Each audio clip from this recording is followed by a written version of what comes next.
book arrived on a Tuesday morning and Maren Ashwell almost stepped on it. She opened the door with her coat half buttoned and her mind already 3 streets ahead at the seamstress counter in the lower market, and there it sat on the stone step, wrapped in brown paper and tied with string, patient as something that knows it will eventually be let in. She stopped. She picked it up. She turned it over in her hands looking for a name and found nothing except her own address in a plain, controlled hand she did not recognize. She was late. She brought it inside and set it on the kitchen table and looked at it for 20 seconds, which was all she could spare, and then she went to work and thought about it all morning. At noon she came home on her break and opened it with her coat still on. Inside was a cloth-bound volume, dark green, thick, the kind that cost real money, a study of astronomy with proper diagrams, moons labeled, orbits drawn in fine ink, the names of stars printed beneath in smaller type. She turned the pages.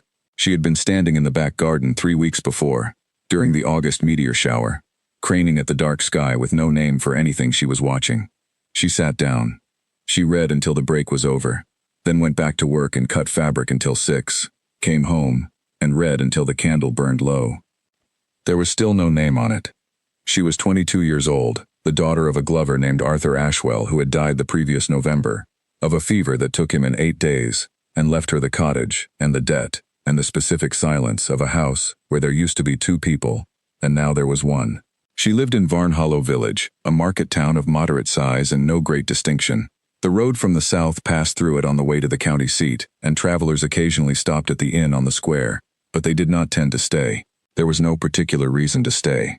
3 miles north on a hill that was visible on clear days from the lower end of the market lane, the Duke's estate sat behind old trees with its pale stone catching the morning light. She had grown up with it on the horizon. It had the quality of things that are always present and never thought about, like the church bell or the way the lane curved before the bridge. The Duke had inherited the title at 19 when his father died of something the village did not discuss. His name was Edmund Varnhollow. He was now 30, possibly 31. Nobody had been invited to a birthday gathering, and the estate kept that sort of information to itself. He did not attend social events. The village had seen him once at the harvest gathering 2 years before, standing at the outer edge of the crowd in a dark coat, not speaking, leaving before the music started.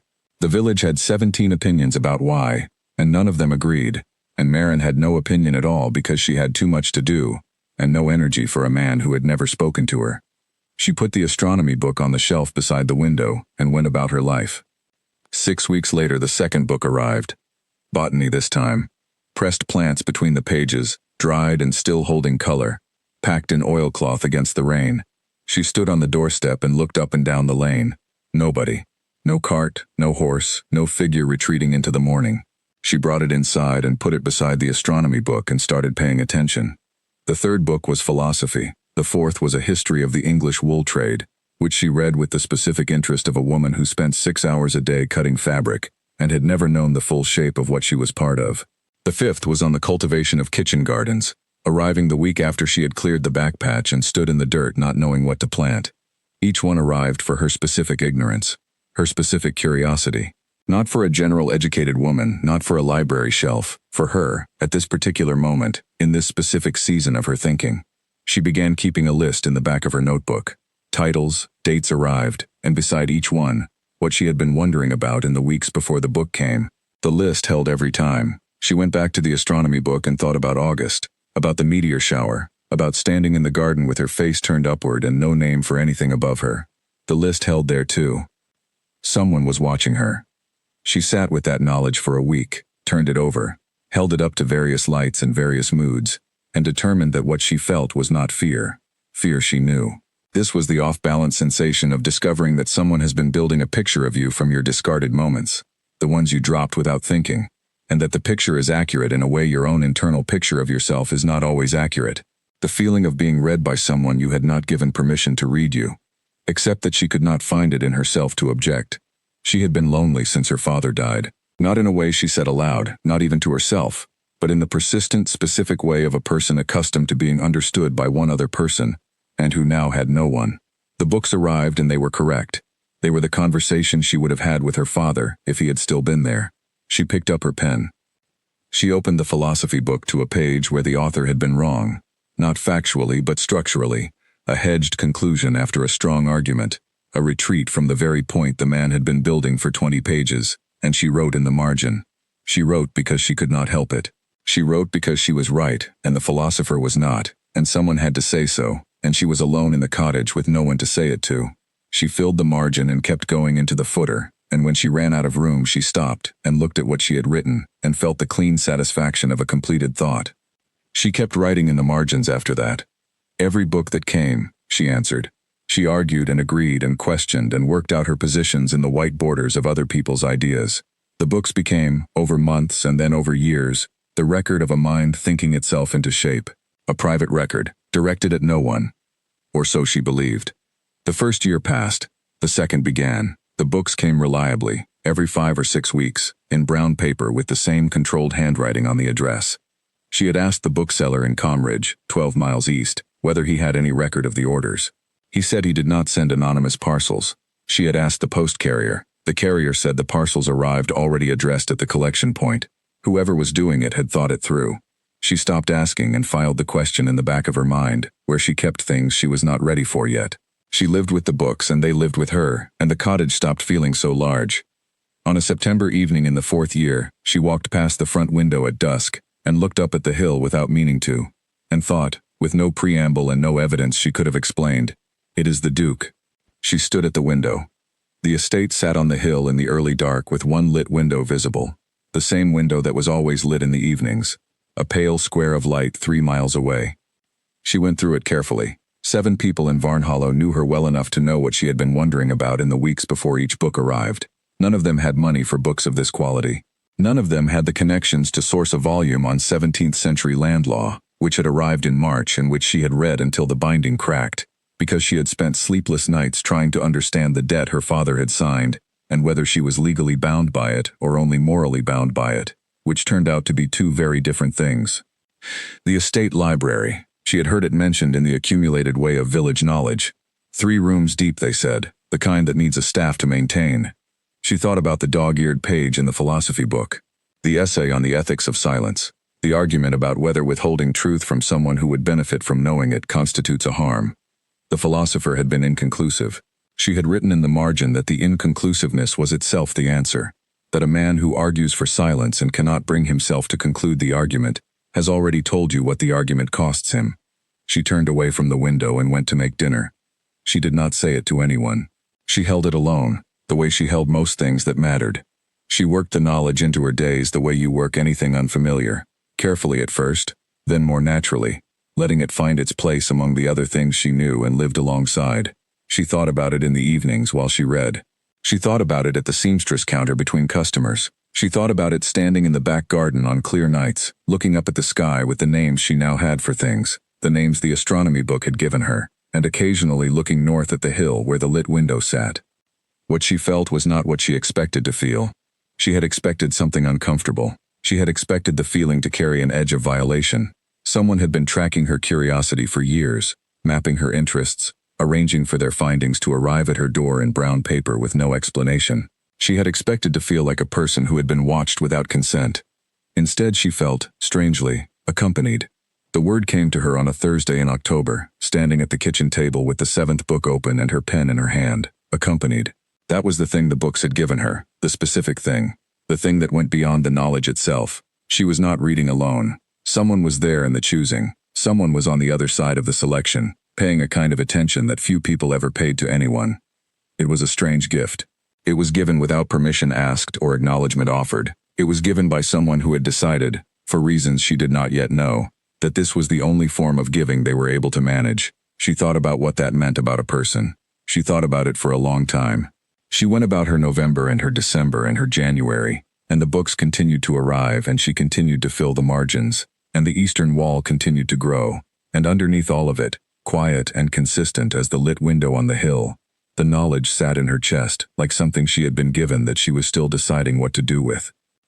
She did not press for certainty she was not yet ready for. She had learned, from years of being careful with the few things that mattered to her, that pressing too early was how you damaged something before you had understood its shape. She let the knowledge be what it was. She let herself feel what she felt without requiring it to resolve into an action. It was enough, for now, to know that she was not alone in the cottage. It was enough to know that on the hill, 3 miles north, Someone was reading what she had written in the margins of books he had sent to her, and that this, peculiar and indirect and unconventional as it was the most sustained and accurate attention anyone had paid to her in years. She was not going to rush what came next. She was going to be certain, and she was going to be ready, and when she was both of those things, she was going to act. She had never in her life started something she was not prepared to finish. The knowledge changed nothing, and changed everything simultaneously. She went to work and cut fabric and bought bread on Fridays and mended the northeast window frame with money she did not have, and argued with the vicar's wife about the charity collection, and attended church on the Sundays she felt like attending, and declined on the ones she did not, and none of it changed. The village continued to operate in its familiar way around her. Agnes at the counter beside her continued to talk, and she continued to listen, and the days moved through their ordinary shapes exactly as they always had. But now when she wrote in the margins, she was aware, in a new way, a way she could not fully articulate yet, that she was not writing to air. There was a reader. Someone was on the other side of the white border of the pages, receiving what she had written, sitting with it, and she did not know what he thought of it. But she knew he had read it, because a person who had read her for 4 years would not have been able to stop reading her now that she had started to write more. She became, without intending to, more honest in the margins. She had always been honest, but there is a kind of honesty you practice with yourself, in the private dark of your own mind, where no consequences arrive because no one else is there, and there is a different kind of honesty you practice when you know someone is reading, still honest, but with more precision, because imprecision will be caught. She began to write in the margins the way she would have argued with a person she respected, carefully, and with the full force of what she actually thought. She argued with the dead philosophers he sent her. She disagreed with their premises and tested their conclusions and worked out, across the white borders of his books, what she herself believed about the questions they raised. She was not performing. She was thinking, and thinking publicly, and she had not done that before because there had been no public to think at. The 5th year was different from the others in this way, more alive. The cottage felt less like a container, and more like a place where things happened. She was 26 now, the debt was not yet paid, there were still 18 months of installments ahead, but the end was visible for the first time, and having an end visible was different from living in the middle of something with no visible boundary. She had more energy than she had had in years. Winter came hard that year, the hardest in a decade according to the miller, who measured such things by the depth of his own suffering. She read through it with her coat on and her breath visible in the mornings before the fire caught, and she thought about the person on the hill and wondered whether his library had better heating than her cottage, which it certainly did, and whether he was reading her margins in warmth or cold. She caught herself mid-thought and set it aside and continued reading. She was becoming specific about him. That was new.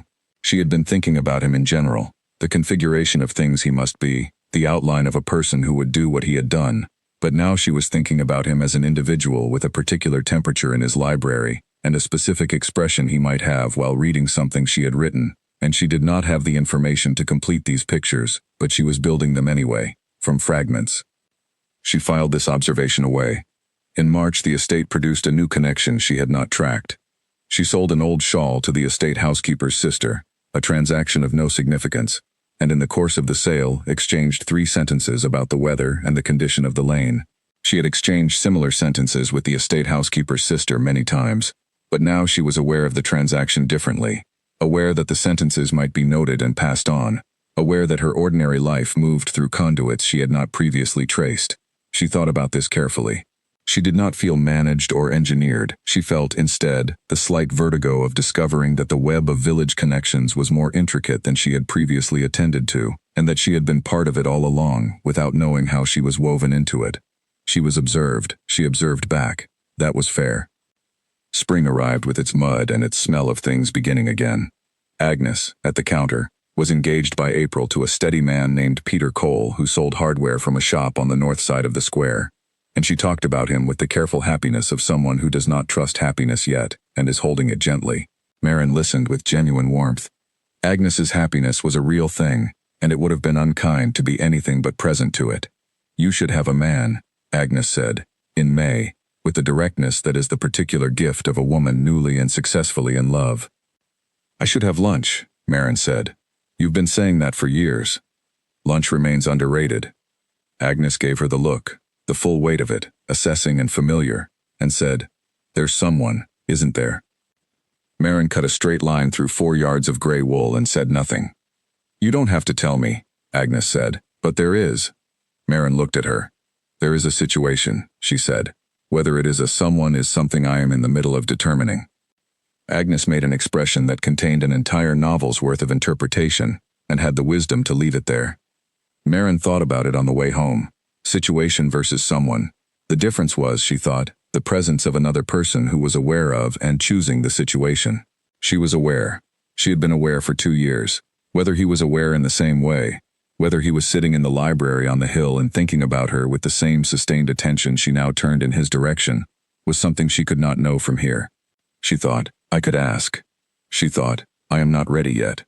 She kept the thought and filed it for later and went home and made dinner and read until 10, and the evening was good enough on its own.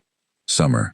The market picked up and the money eased slightly, and she fixed the northeast window frame and paid 2 extra installments of the debt on top of the regular ones, pressing toward the end of it with the urgency of a woman who is done with carrying someone else's obligation. The books kept coming. The margins kept filling. By August, the eastern wall held 30 books, which was more than she had ever owned, more than her father had owned at his best, and all of it was a gift she had not asked for from a person she had not met, and she stood in front of it sometimes and thought about what an extraordinary thing it was. She was not sentimental about it. She was clear-eyed about it, which was different. It was an extraordinary thing. She was allowed to notice that. The autumn brought an evening that was different from other evenings. She had come home from the market later than usual, a long day, the counter twice as busy as normal because of a fair in the next village that had brought people through in numbers. She made tea and sat down and was tired in a way that required sitting with for a few minutes before it converted into anything useful. She sat with her tea and her tiredness and looked at the eastern wall and thought about nothing in particular. And then she thought about a thing she had been walking around for months. She thought, he has my handwriting in 30 margins. He has the working out of my mind across 4 years. He knows how I think about philosophy and farming and the wool trade, and the history of land law and the ethics of silence, and the way early map makers chose what to put at the center of their maps. He knows what I reach for when I am uncertain, and what I refuse when I am certain, and where I change my mind, and where I do not.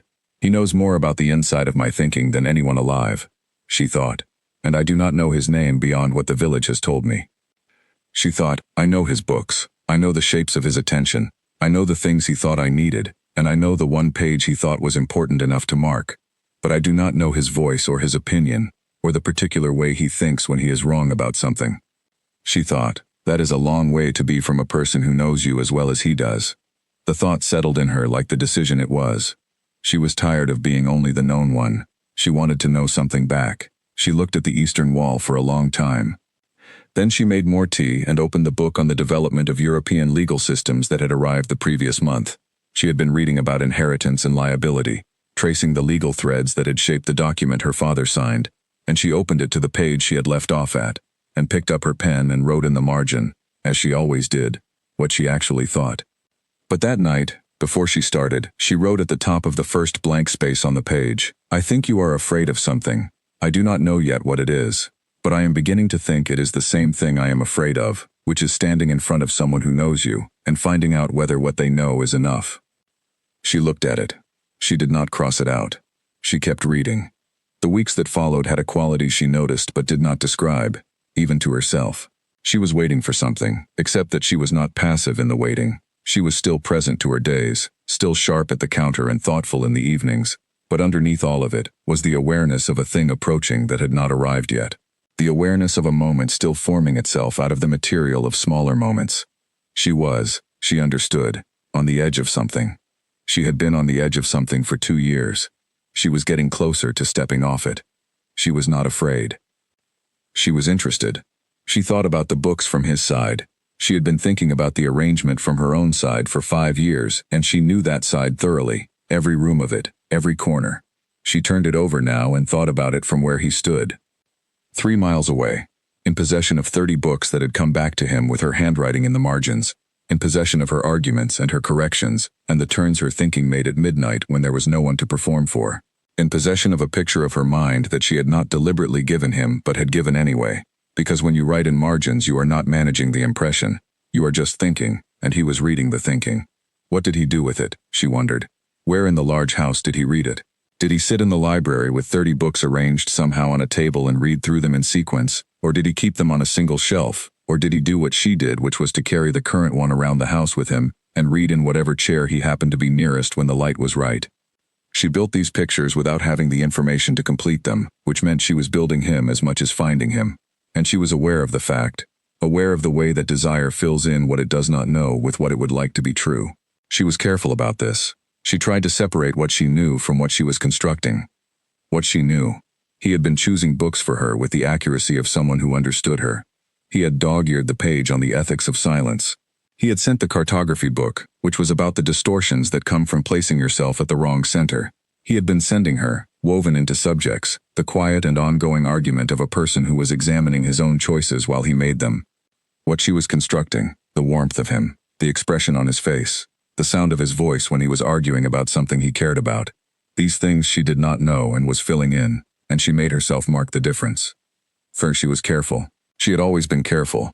But the books were there on the eastern wall, and they were real. And his handwriting on the address was real. And the 4 words in the front of the cartography book, "I have been reading them," were real. And she thought, a person can be real even before they are present. A person can exist in the space they have shaped even when they are not standing in it. He was real.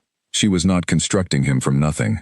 She was simply waiting to meet the real version that she did not yet know. October arrived, and with it a particular quality of light. The cold, clear light that makes distances sharp, and the hill visible all day long. The estate on it, catching the morning sun in a way that could be seen from the lane for the first time since spring. She walked home from work in the afternoons and looked at it automatically. The glance she had been doing for years without noticing until she noticed it, and the lit window appeared in the evenings as it always did, and she went about her evenings as she always did. She was ready. She had been ready for several months. The thing she was waiting for now was the exact right form of the step, not whether to take it, but how. And she was being deliberate about the how because she was a woman who had spent years being deliberate, and the habit was too deep to abandon on the most important thing she had done with it. She thought about writing in the margin. She had already done that. The note about what she thought he was afraid of. She thought about making it more direct, more impossible to interpret as anything other than what it was. She thought about that for a week, and then she thought about something else. She thought about the letter on the desk in the correspondence book, the example letter, the one from the 17th century written by a woman to a man across an ocean, plain and direct. Just the thing she needed to say without ornament around it. She had read it, and thought, that is how you do it. That is the form. In November, she sat down at the kitchen table with a blank piece of paper. She wrote, "I want to stop translating." She looked at it. She crossed nothing out.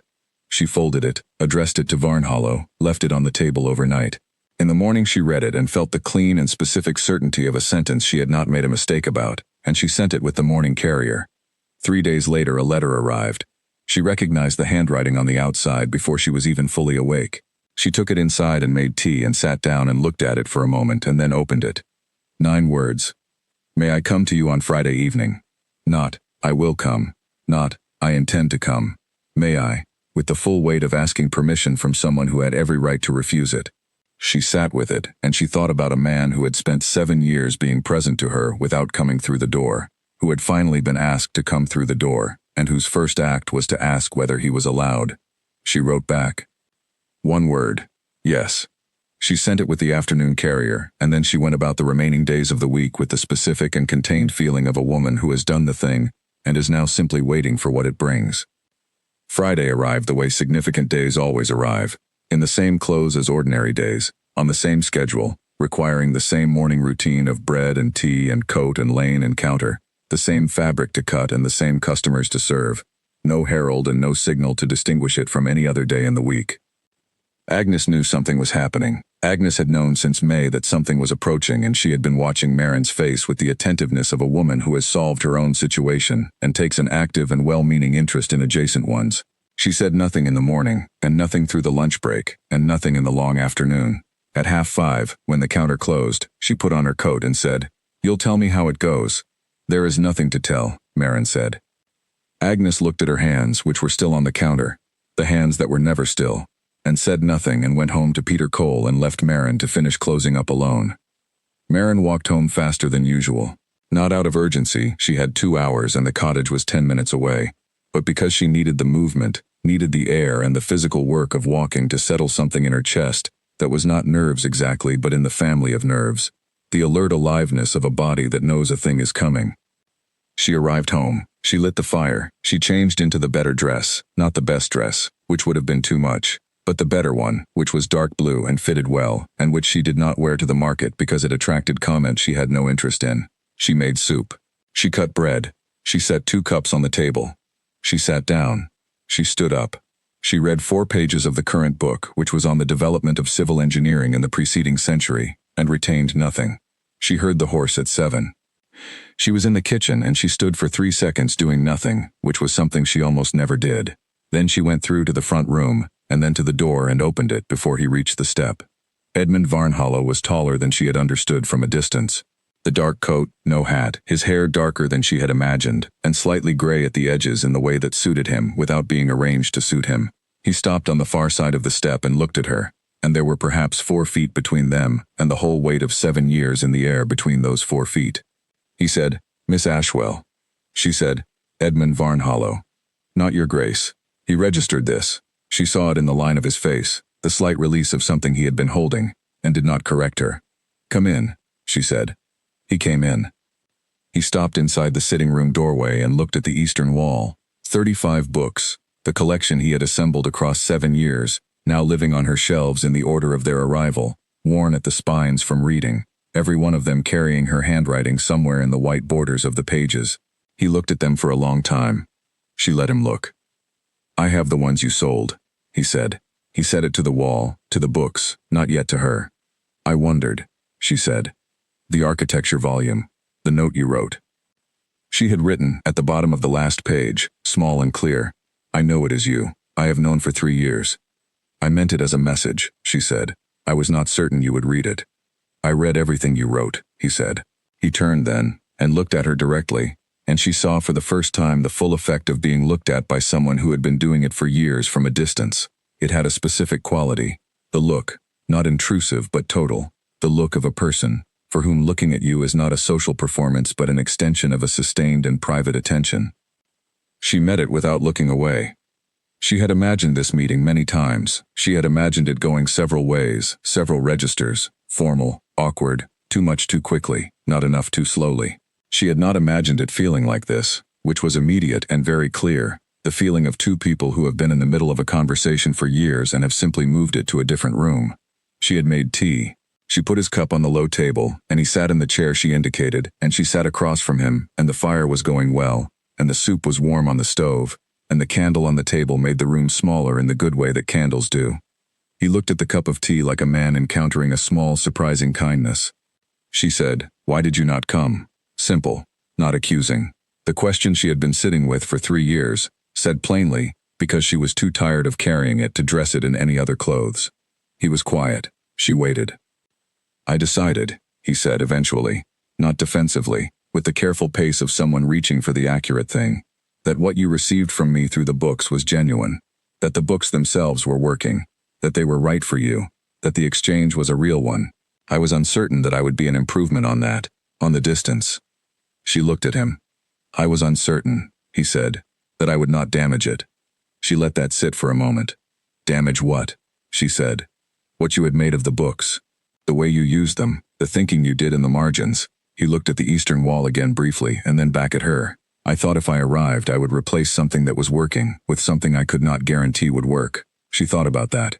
She thought about what it meant, the shape of a person who is more certain of their absence than their presence, who has decided that the version of themselves that arrives in rooms and speaks and is visible is less reliable than the version that remains at 3 miles distance and sends things in brown paper.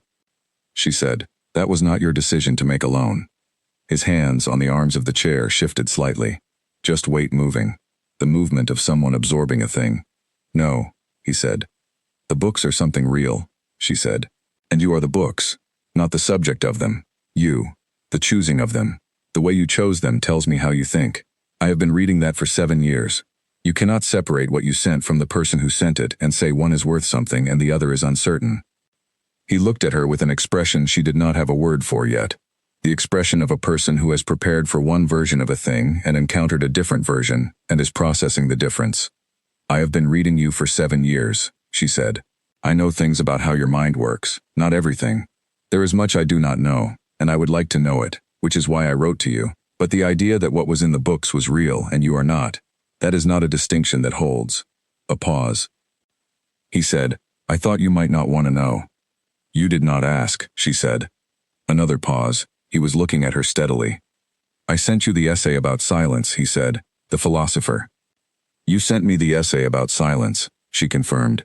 The one about the harm of withholding truth from someone who would benefit from knowing it. I dog-eared the page, he said. I know, she said. I understood what you meant by it. What did you understand? She looked at him. That you knew. That you have known, probably from the beginning, that the arrangement was not fair to me. That you were telling me in the only language you had allowed yourself. I know this is wrong. I cannot stop. I am telling you that I know. Something in his face moved. Not guilt exactly.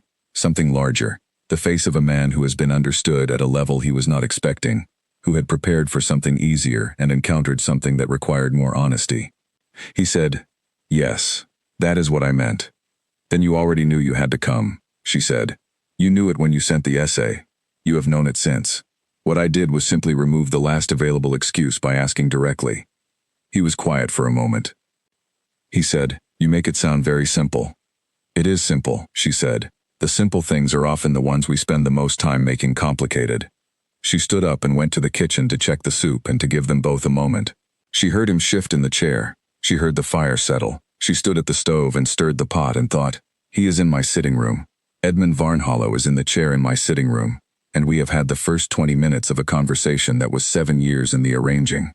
She thought, it is not what I expected and it is exactly what I hoped for, which is a contradiction that is not actually a contradiction, if you allow that what you hope for is not always a specific event but a quality of encounter. The quality was right. The quality was very right.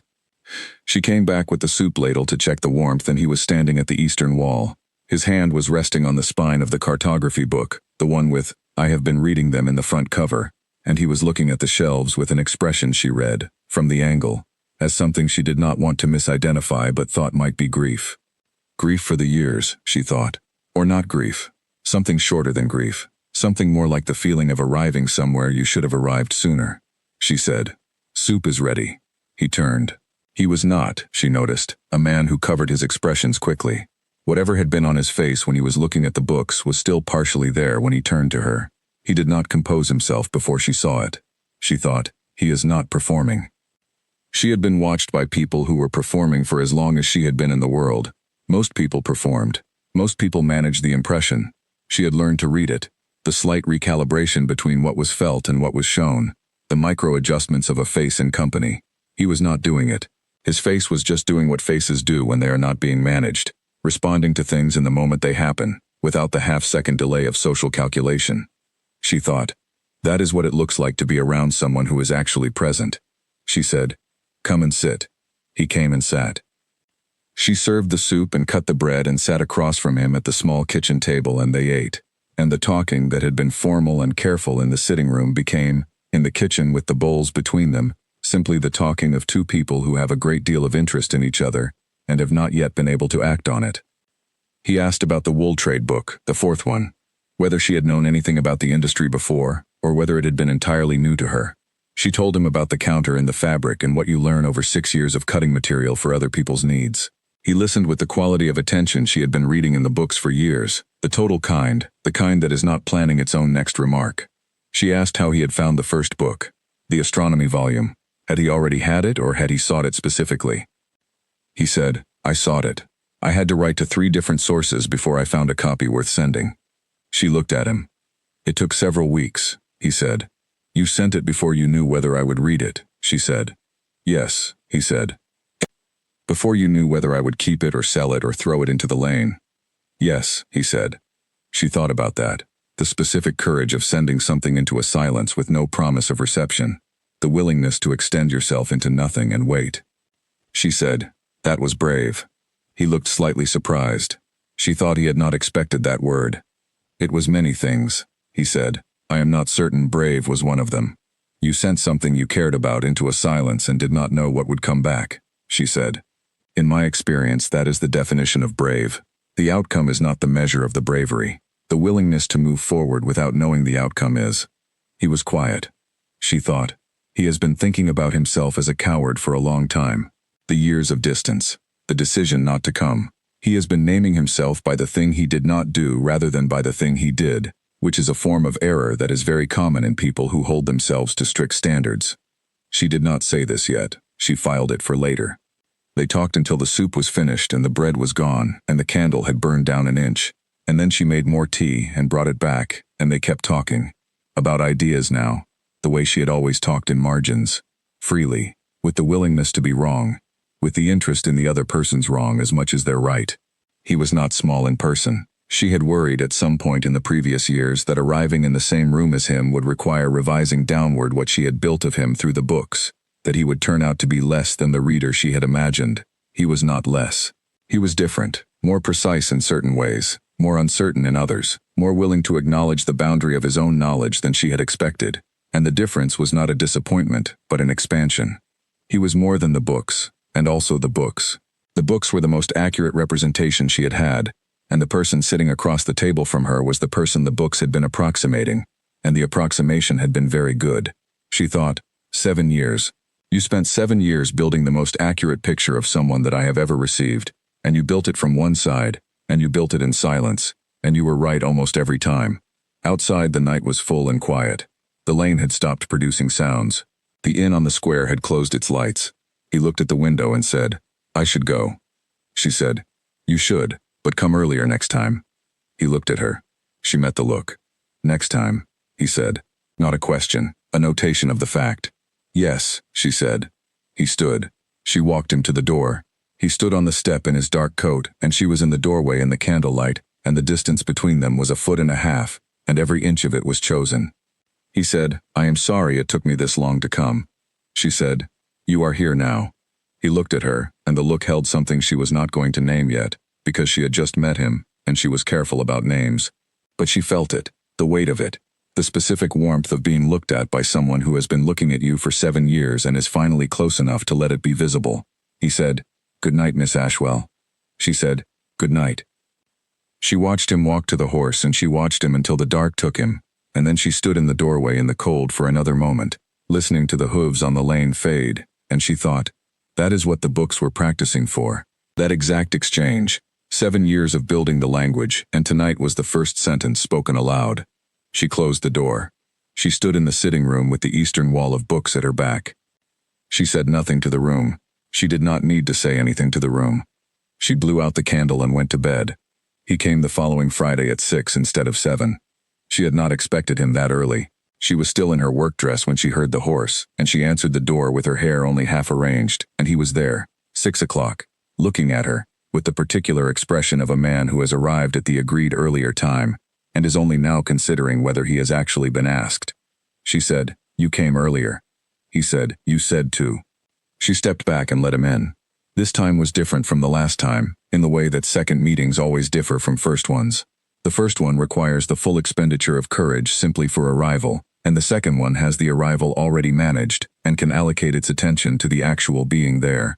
He was less formal.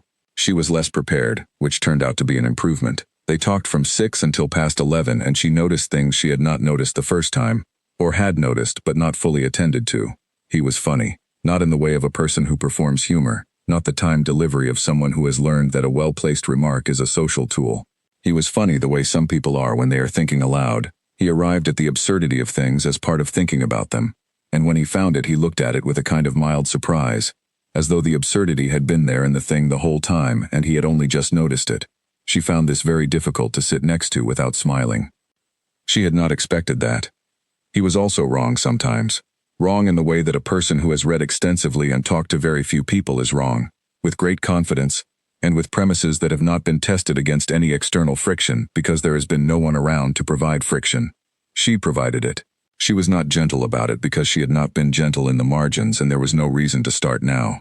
He received correction with a specific kind of attention, the attention of someone not defending a position but actually examining it. She thought, he has not had anyone to argue with for a long time. He came the next Friday and the next.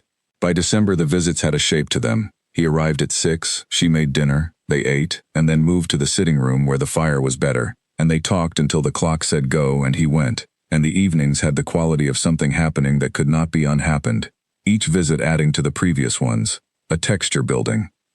Agnes, at the counter, watched Maren with the careful eye of a woman who knows what she is watching. "You're better," Agnes said. "In December," not as a question. "I was not unwell," Maren said. "You were very still," Agnes said. "I don't mean physically. You were still inside, like something was on hold." Maren thought about this. "It is not on hold anymore," she said. Agnes made the face that meant she had 100 questions, and was committing to asking none of them, which was the most generous thing Agnes did. January brought cold and the debt's final installment, and a small private ceremony Maren conducted alone in the kitchen at 7 in the morning. She made tea. She stood at the table, and she thought, "That is done." The obligation her father had left her. She had finished it.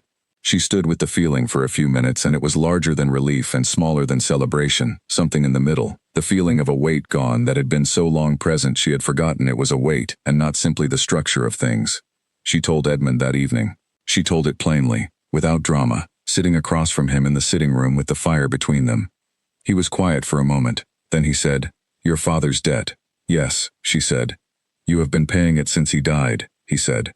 It was not a question. He was calculating backwards, and the calculation was arriving somewhere uncomfortable.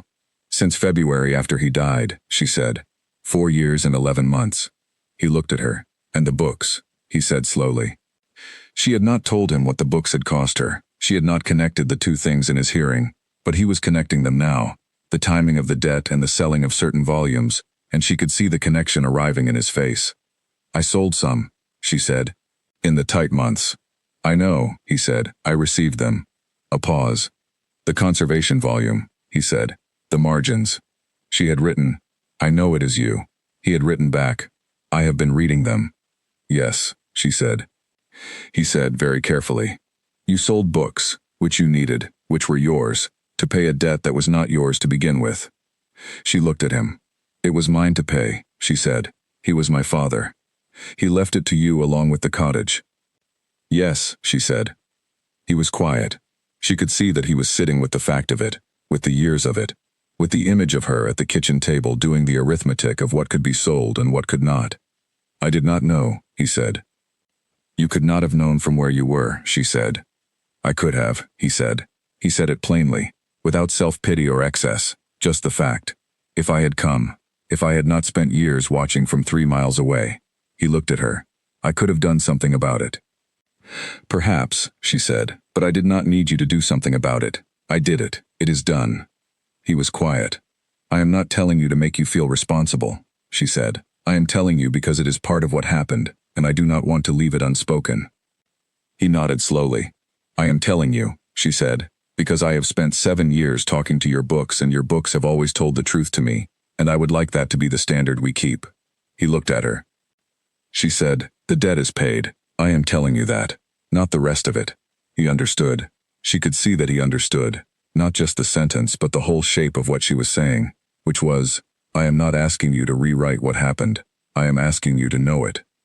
"Yes," he said. And they moved on. The way people move on from hard truths when the truth has been received by someone who receives things properly. Forward, with the truth now part of the ground, rather than a thing standing in the way. February. They read the same book in the same week for the first time, without planning it. He had sent her a volume on the history of correspondence, and had been reading his own copy at the estate when she was reading the copy at the cottage, and they discovered this only when they were discussing a particular chapter about letters written under duress, and both of them had been made different things of by the same paragraph. "The chapter about the woman in Florence," she said. "Writing to her brother in prison," he said. "Yes." She was very precise, Maren said. She knew he was being read by people other than him, and she wrote so that the real message could only be found by someone who already knew her. "The letter had 2 readings," he said. "One for the guards and one for him. I thought about it for 3 days," she said. "I thought about it for a week," he said. She looked at him. He said, "I thought about all the things that have 2 readings. The surface and the true one underneath. The thing that looks like one thing to a person who does not know you and is a different thing entirely to the one who does." She was quiet. He said, "The books had 2 readings. I think you knew that before I said it." "I knew it for 3 years," she said. "What did you read in the second reading?" he said. "In the true one." She looked at the fire. She thought about how to answer this accurately. "That you were present," she said. That you were paying a kind of attention to me that was careful and specific and sustained. That you had opinions about what I needed and you were usually right about them. That whatever kept you 3 miles away, it was not indifference. He said nothing. And that you were lonely, she said. In the second reading, underneath the books, you were lonely. The fire moved. The room was warm. He said quietly, yes. She said, so was I. The weeks that followed that conversation had a different quality from the weeks before it. Something had shifted, the way rooms shift after a long window has been opened. Everything the same furniture and the same light, but the air different, the air having moved. She noticed it in small ways. She noticed that she thought about his particular way of being wrong about things during the day at the counter, with a warmth she did not examine too closely. She noticed that the eastern wall of books was no longer a mysterious thing but a history. She could move along it now, spine by spine, and tell the story of each year, what she had been thinking about, and what he had sent, and what she had written in the margins, and the story was both hers and not entirely hers, which was a new thing. She noticed that when she looked at the hill now she was not looking at an abstraction. She was looking at a place where a specific person was, a person she knew the sound of and the shape of his wrong opinions and the expression on his face when he encountered something that genuinely surprised him. She thought about what the books had been. Not a courtship exactly, she had never thought of them as courtship, that word was too small for what they were, but something closer to the construction of a shared world, a private vocabulary built over years of accumulated attention, and the world was built so well that when they were finally in the same room, they were not starting from nothing. They were already halfway across a bridge that most people did not build until much further in.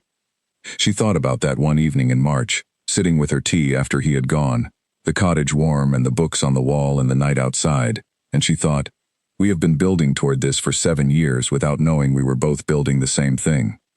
She thought, that is an extraordinary thing. She thought it without sentimentality, with the clear-eyed acknowledgement of the fact that she brought to most things. It was an extraordinary thing. She was allowed to notice it. Outside, the lane was quiet. The hill was dark except for the lit window, the same window that had always been lit, and she looked at it from across the room without moving and thought, I know who is in that room. I know how they think and how they argue and how they look when the fire is going down and they have not noticed, because they are in the middle of saying something. I know the quality of their attention. She thought, that is not nothing. She blew the candle out and went to bed. The following Friday he arrived at 5:30. She had been expecting him at 6, as had become the arrangement, and 5:30 caught her in the garden with mud on her boots and a garden fork in her hand. Because March had turned warm enough for the back patch to need attention, and she had been making use of it. She heard the horse on the lane and came through the side gate, and he was already at the door, knocking. You're early, she said. He looked at the garden fork. He looked at her boots. The line of his face was doing something that was not quite a smile. I finished the accounts before I expected to, he said. Come in, she said. I need 5 minutes to become a person. You're a person now, he said. She looked at him. He held the look with complete composure, and the line of his face settled into the thing that was not quite a smile. She went inside and he followed, and she went upstairs and washed the mud off and came down again in 7 minutes. She was efficient when required, and he was in the kitchen, which was where she had left him, standing near the table with the current book open in his hands. The current book was on the history of cartography, her copy, sent months ago, covered in her margin notes. He had it open to a middle page and was reading what she had written there. She stopped in the doorway. He looked up.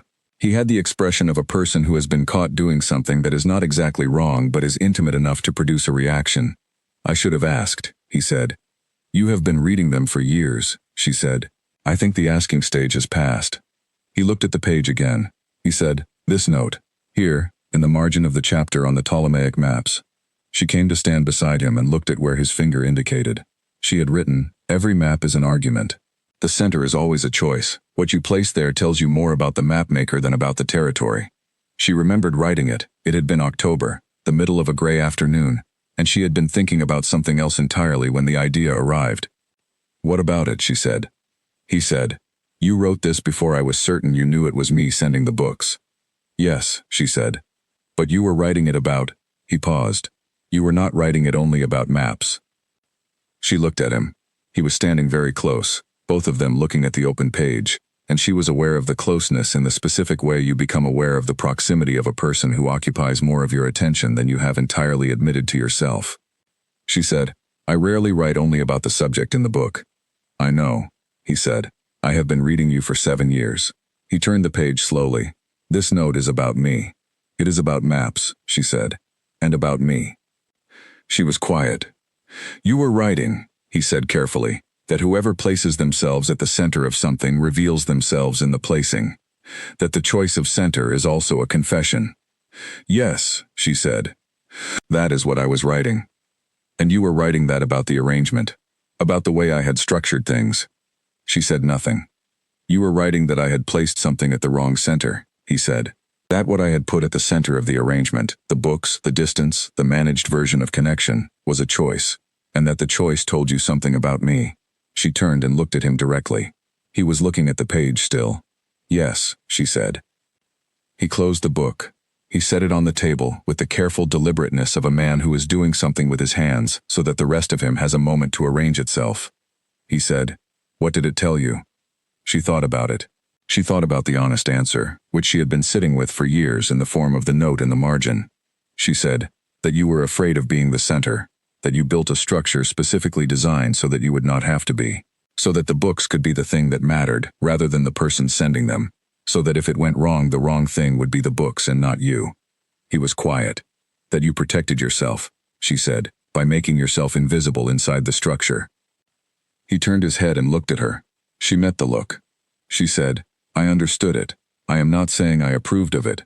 I am saying I understood it, because I have done the same thing with different materials for as long as I can remember. He said, what materials? Competence, she said. Being very good at the practical things, the fabric and the accounts and the cottage management and the debt. If you are extremely good at the practical things, nobody asks what is underneath them. She looked at the book on the table. It is a different version of the same structure, the thing in the center that protects the person. He was quiet for a long moment. He said, I did not know that about you. You could not have, she said, from 3 miles away. Something shifted in the room, in the air between them. Not dramatically. There was no single moment she could have pointed to afterward, but the room felt different than it had at the start of the evening, the way rooms feel different when something true has been said in them, and the truth has changed the quality of the air. She moved to fill the kettle. He remained where he was by the table. She said, with her back to him, the question the map chapter is really asking is what happens when you move the wrong thing to the center and recognize it, whether you can rearrange the map. Can you, he said. She turned around. We are in the process of finding out, she said. He looked at her. She looked at him. The kettle began to heat on the stove, and the early spring evening showed itself through the kitchen window in its particular gray-pink light, and neither of them said anything for a moment, and the quiet was not empty. She thought, this is what the books were for, not the knowledge in them. This exact quality of being in a room with someone and the quiet not being empty. She thought, 7 years is a long time to wait for a quiet that is not empty. She thought, it was worth it, which was both obviously true and something she would not have been able to say a year ago. She made the tea and he sat down, and they spent the evening the way they had been spending evenings for 4 months, which was talking about ideas and facts and the shape of things. But underneath the talking and around it was the thing they had named this evening, the rearrangement of what occupied the center, and the air of the room held the fact of it the way rooms hold things that have been said in them, quietly, present in the surfaces. He left at 9, earlier than usual. He said he had a tenant meeting in the morning and needed the sleep, which was the first time he had offered an explanation for leaving, and which she thought might be his way of saying, I am not leaving because the evening has ended badly. She walked him to the door. He stood on the step in the dark and said, Next Friday. Next Friday, she said. He looked at her for a moment longer than leaving required, and then he went. She stood in the doorway listening to the horse on the lane, and then to the lane without the horse, and she thought, we have been rearranging the map all winter. We have been, slowly and carefully, moving the thing at the center. She thought, I do not know exactly what is at the center now. She thought, I am very interested in finding out. April came in loud and bright, the kind of April that makes up for February all at once, and the village emerged from winter with the particular gratitude of people who have survived something modest but genuine and want credit for it. He came on a Friday in the middle of the month. She heard the horse at 5:30 and went to the door, and he was there with something in his hand, a book, which was not unusual, except that he was holding it differently than he usually held things, with more care, or more consciousness of what he was doing. A thin volume, older than the ones he usually sent, the cover worn at the corners. She looked at it. She looked at him. "What is that?" she said. "May I come in?" he said. She stood back and let him in. He came into the sitting room and stood at the center of it, which was not something he usually did. He usually went to a chair or to the eastern wall, and standing at the center of the room was a different posture, the posture of a person who is about to say something and does not want any furniture between them and the saying of it. She stood at the doorway to the kitchen and looked at him. He said, "I need to tell you something." "All right," she said. He held the book slightly forward, not quite offering it, more making it visible. "This was the book I was reading," he said, "when I first saw you." She looked at the book.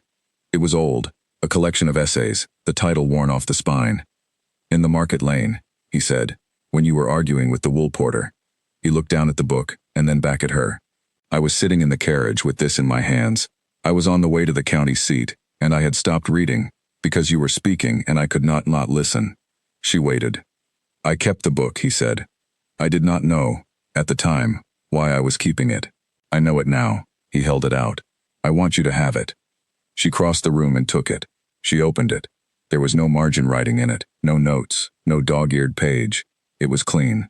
Just the essays, slightly foxed at the edges from age. She turned to the first page. She said, "This is a collection of arguments." "Yes," he said, "by a philosopher who believed that the most important thing a person could do was say directly what they meant. No hedging, no management of the impression, the full truth of the position." She looked up. He said, "I have not always managed that." "No," she said.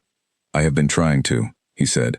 "This winter, these months, I have been trying to be more in the room and less behind the arrangement."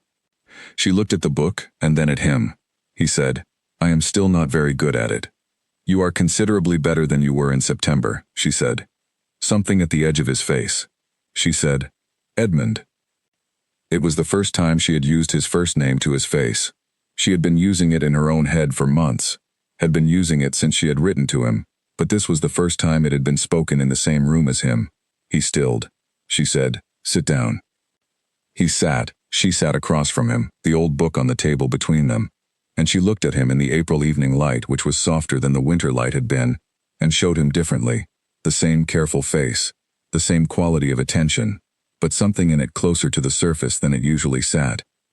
She said, "Tell me the thing you are working up to saying." He looked at her. "You came here," she said, "with that book and that posture and that specific quality of deliberateness. You are working up to something. I would like you to say it." He was quiet. She waited.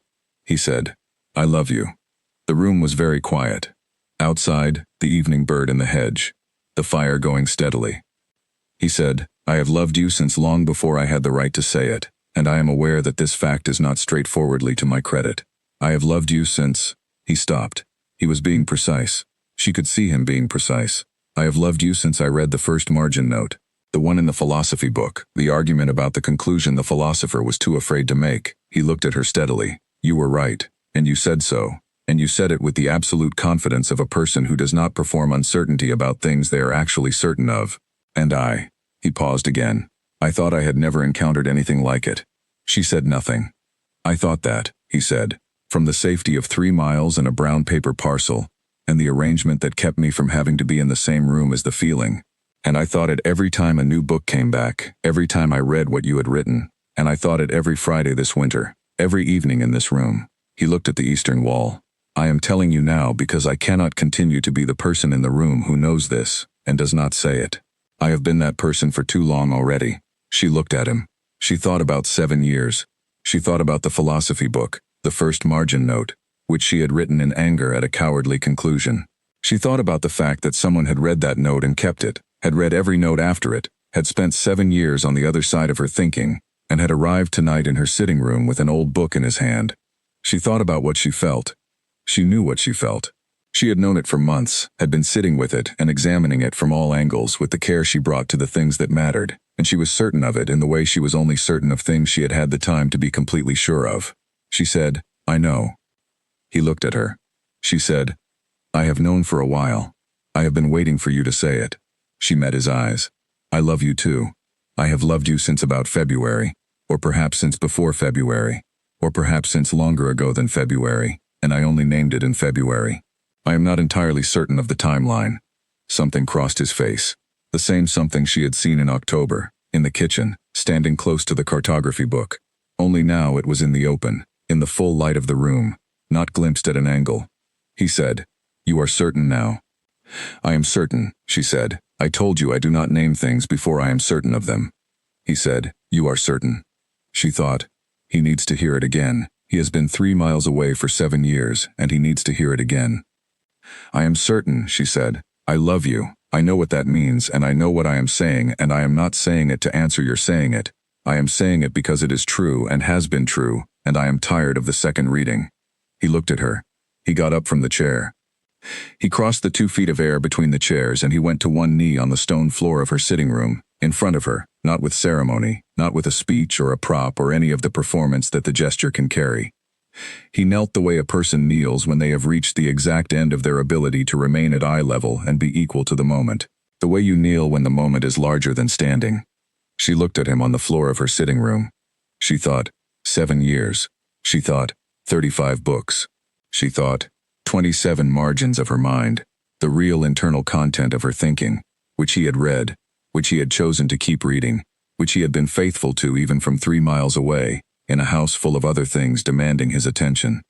She thought, he came to one knee on a stone floor in a glover's daughter's cottage in a village with no great distinction, and he did not do it to be dramatic. He did it because it was honest. She reached out her hand, the right one, the one that was ink-stained at the inside of the fingers, the hand that cut fabric and made tea, and filled margins with her actual thinking, and she offered it to him. He took it. Both hands around hers. The careful and deliberate hold of a person handling something they have not let themselves handle before, not because it was forbidden but because the permission had not felt real until this moment. He stood. He did not let go of her hand. She did not ask him to. They stood in the sitting room in the April evening with the fire behind them and the eastern wall of books behind him, and 35 volumes of a 7-year conversation, standing witness to a thing that had been building since an astronomy book arrived on a doorstep, and she had brought it inside because she was late, and read it until the candle burned low. She thought, the books were right, every one of them, every specific choice was right. He knew what she needed before she had said it, and he was right every time, except the trade routes book, and even that had been trying for the right thing, and missing slightly. She thought, a person who can be right about what you need before you have asked is worth more than people who can be right after. She said, the third book. He looked at her. The philosophy volume, she said. It was too advanced for where I was. I know, he said. You should have started me somewhere easier, she said. I know that too, he said. I was impatient. She looked at him. You were impatient, she said. From 3 miles away, sending anonymous books, you were impatient. I wanted to show you something I thought you would find interesting, he said, before I had confirmed that the groundwork was in place for you to find it interesting. That, she said, is the most accurate description of how you approach things that you have ever given me. He considered this. Is that a criticism? He said. It is an observation, she said. The impatience is not a fault. It is a feature of how you think. You arrive at the interesting thing before you have laid the groundwork for it, and then you have to go back and lay the groundwork, which is uncomfortable, but which produces a better result than if you had simply never arrived at the interesting thing. He was quiet. She said, I am the same way. The groundwork is the thing I return to, not the thing I start with. He said, you started with an astronomy book. You sent me an astronomy book, she said. And you read it. I read everything, she said. He looked at her with the expression she still did not have a single word for, the one she had been accumulating description of all winter, the expression of someone who is present, who is actually present, who is not managing the impression, or performing the feeling, or keeping any part of themselves in reserve. She had been watching that expression arrive in stages since September. It was fully present now. She thought, that is what love looks like on a face that does not show things easily. That is what 7 years of being careful with something produces when the careful is finally no longer necessary. She said, I should tell you something. He looked at her. She said, I am not always patient. I have a temper that presents as composure, and I have been told, by people who know me well, that this is at least as alarming as a straightforward temper, because there is no warning before the composure ends. She looked at him. Agnes said I look like I am cutting someone in half when I am cutting fabric. He was quiet for a moment. He said, I am aware of this. I have been reading you for 7 years. And, she said. And, he said, I have never found it alarming. I have found it. He paused. The care he took with words, the precision of someone who means what they say because they have been alone long enough that saying something untrue seems like a waste of time. Exact, he said. Your anger is exact. It knows what it is about. I have never read a word you wrote in anger that was about the wrong thing. She looked at him for a moment. She said, that might be the most useful thing anyone has said about me. He said, I have had 7 years to observe it. She thought, yes, 7 years. 7 years of him reading her most accurate self. The self that did not present in the market lane or at the seamstress counter. The self that existed only in the margins of books at 11 at night, when she was past caring about the impression. He had loved that self first. He had loved the exact and unmanaged one. That was not nothing. That was, in fact, everything. She said, stay for dinner. He stayed for dinner. They ate, and they talked, and the April evening turned to night, and the candles burned, and the books stood on the wall, and the fire went down slowly. And neither of them did anything about it, because neither of them was particularly paying attention to the fire. At 10, he said he should go. She walked him to the door and he stood on the step, and the night was warm enough for April that she was not cold standing there without a coat. He said, I will come Tuesday. Not a question. A fact he was reporting. Yes, she said. He looked at her for a moment with that expression fully present on his face. He said, thank you for the letter. She said, thank you for the books. He walked to the horse. She stood in the doorway. He mounted and turned, and she could not see his face from that distance in the dark, but she stood there until the sound of him was gone from the lane. She went inside. She stood in the sitting room and looked at the eastern wall. 35 books, 7 years, the longest conversation she had ever had. And she thought about the old book he had brought tonight, the collection of arguments by a philosopher who believed in saying directly what you meant, which was sitting now on the kitchen table where they had left it after dinner. She thought about what it meant that he had been reading that book the first time he saw her. She thought about arguments, and the courage required to make them plainly. She thought about a woman at a wool counter in a market lane, who had not known she was being watched and who had simply said the true thing because it was true, and the only alternative was to say a false thing, which she had never been able to make herself do. She thought, that is where it started, not with the books, with the fact of saying the thing directly. She picked up the old book from the kitchen table. She carried it to the eastern wall. She looked at the arrangement of the shelves, the books in their order of arrival. She put the old book at the start of the row, before the astronomy book, before all of them. She stood back and looked at it. She thought, that is where it belongs, before the books, at the beginning. She thought about Tuesday. She blew the candle out and went to bed, and the cottage was not quiet and not large. It was exactly the right size, and it was full of 7 years of evidence that being known is not something to be afraid of. It is, in fact, the thing.